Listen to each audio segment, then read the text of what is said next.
sa rigar aro suke bina wacce na gada ma sai na ciro su ka zumaye na in girgiro abin da yake kaina in zakuro ko na labe kaina in takuro ina kallo sun shiga riga ta sai zanzaro sai suka ce hanya ta na baro ko na duro ko kuma in gangaro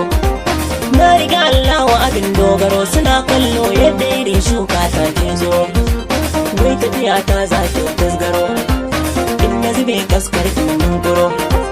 sai su ta tsammanin zan dunguro cikin shauki ni wani sautin ma zan tambaro na rike hannu na sun bambaro ga wani sabon layin na garo yau da kashin gena zan tokaro cikin tsari kan su da gyalli na ko sun haro wani mugun kulli na waro na butanan sun bata can sun taro na tuna mai waka ta asayyaro yana cewa wanda ya yi himma zai hallaro inda suke son kai wasu nakuro na su idanu ne kuma sun zuro ko da faɗin zai sa su sun zuro ina kari su su ga baya na sun tsarraro don bishiyar kanya ta baro shi ya saka bana tsoron karo banda yawan nera balle taro asiri na ya rufu bana yawo kwararo dukka tunani na zan kankaro wani lissafi in tsantsaro sun abin ya isa miyo ciro na amfana sai ka sun ce ni na mankaro in na ji baki na zan kuskuro kana su ce wai yaki na taro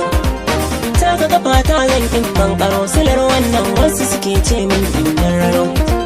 ba ni da san kai na in kankaro ko koyan dan wani in makuro kar su gaza da jiran zan bindiro masoya na san na kasa ba na yin bandaro wani zance na sa fassaro sirri ciki na sai sun zunguro inda kwa alkairi ya bujiro ina gefe don kuma ba sa so in gurguro na yi motsi kan gunguro na wasu ke burin siwa wuro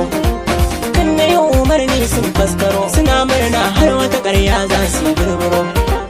na saka hula sun sa gwargwaro yara maza ba sa sa warwaro dan yake makan harshe na zaro asirin su za ya fashe ni mai ne zambaro sai dona suka ce mun furo in na bace aiki ne zai waro inda na dace ba na son zaga bar yayi nan ko da kalamai ba na yaudaro yanzu tunani na zan tattaro in matsalar yan kuli in gutsuro in tafasawa ɗaya bayan ɗaya a fuskanta don kuwa ni tuntun na an karo na ga jikin taure ya murmuro ne wani tumbi haka ya hambaro shi kuma mugun da mai ɗan kamo saman keya ya iya cuta na samun tsaro kar kuma zaɓin ko in kuntsuro tare kuke yin sana'ar ganzaro da wasu nake zance ga gwari ba nufin Allah shi ya saka nuna yake yin amo